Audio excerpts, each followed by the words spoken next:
Salvete. Going to continue our second installment of lines 12 through 33. This is our third installment, and we're starting at line 21, looks like. Hinc. Hinc populum late regem belloque superbum venturum excidio Liviae, sic volvere parcas. Now what's hinc mean? Hinc means, it's italicized, so it's important. Hinc means from here, okay? Hinc means from here. And then heek, with long I, means here. And then to here is hook, okay? To here. So, if you want to say come here, come to here, it's Weni hook. But if you want to say where is he? He is here. Est heek. Okay, he is here. Est heek. And from where has he come? Unde venit. From where has he come? Hinc. He's come from here. Hinc. Okay, so there's three ways of saying here. There's the from, here without moving, and then hook, the to.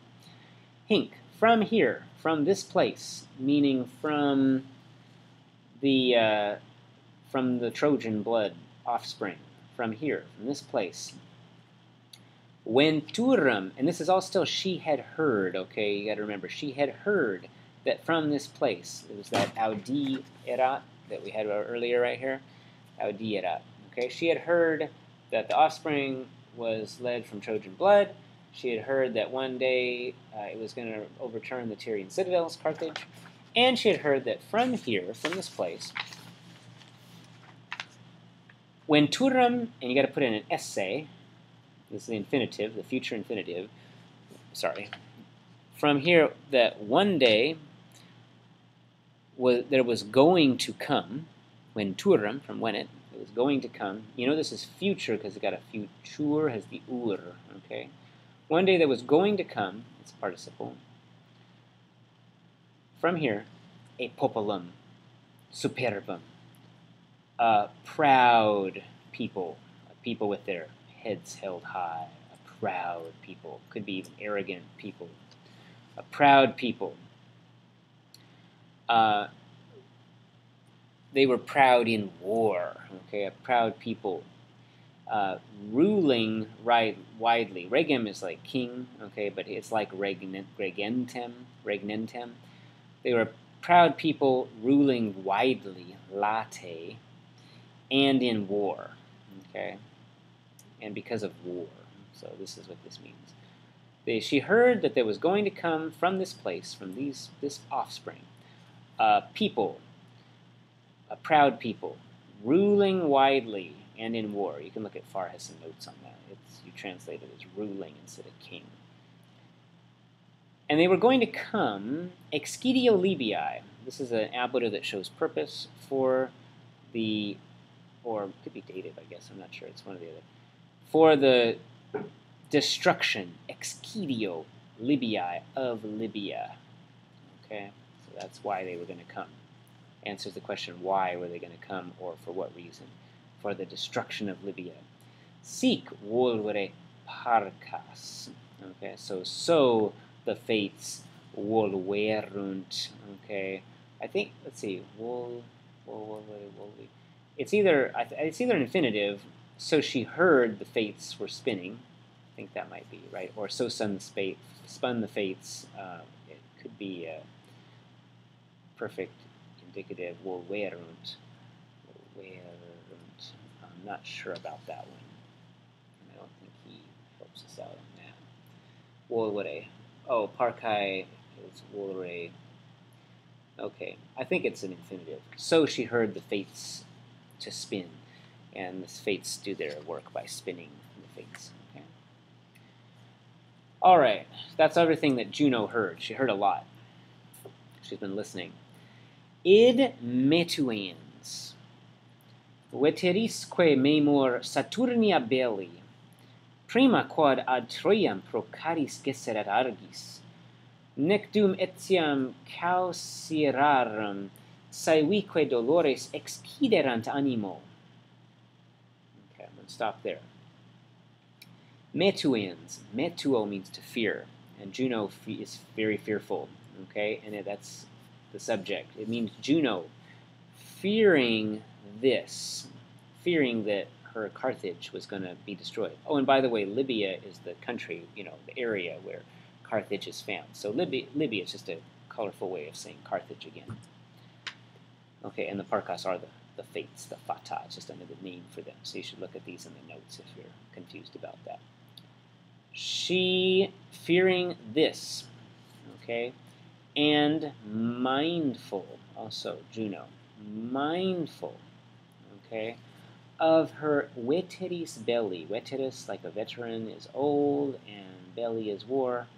So actually, we do have a subject here that's stated. Let's do it this way. The Saturnian one. And who is the Saturnian one? Saturnia means Juno, because her father was Saturn. So the Saturnian one means Juno. Okay, so the Saturnian one, Juno, fearing this and remembering or mindful of the ancient war. Remember we had that word mindful before? Her anger was mindful. Remember? Memorem, iram. Okay, that was also mindful, used in the same kind of way, referring to Juno. So this is one of her character traits. Okay, mindful of the ancient war. What was the ancient war? It was the Trojan War. That was the war which she had a big part in, trying to destroy Troy because she got dissed from the apple, and she was really angry at Paris because he was a Trojan. Mindful of the ancient war, which, okay, this refers to the war, which, because it's neuter, bellum is neuter, which, okay, so it refers to the war, which she first, prima, first, that's goes with Juno, it's from the feminine, which she first had gesserat, this is a pluperfect, had waged, ad Troian, at Troy, ad could be to or at, okay, at Troy, for, on behalf of, for her charis argis. Argos means Greeks, Graecia. For her dear Greeks, or for her dear Greece. It's another name for Argos, for Greece. For her dear Greece, her special Greece. Nec detiam calcirarum saevique dolores. Okay? Nec dum, and it becomes nec detiam. I think I did that wrong the first time because it's an elision. A vowel before an M, the M is weak, so it goes away. It means and not yet, and not yet, and not yet even, etiam, and not yet even had the causes of her angers, poetic plural, okay, had the causes of her angers, subject, and her savage pains or sorrows, and her savage pains, exciderant, left, okay, it's a pluperfect, from her mind. It says like ab animo, okay. You don't always have to put an ab with an ablative. We just know ablative means place away, direction away from, so you can just use an ablative without the ab, and it's okay. We know it means ab. From her mind. So, and not yet even had the causes of her angers and her savage sorrows exited from her mind. Okay? Okay, we'll pick up the rest in the next installment.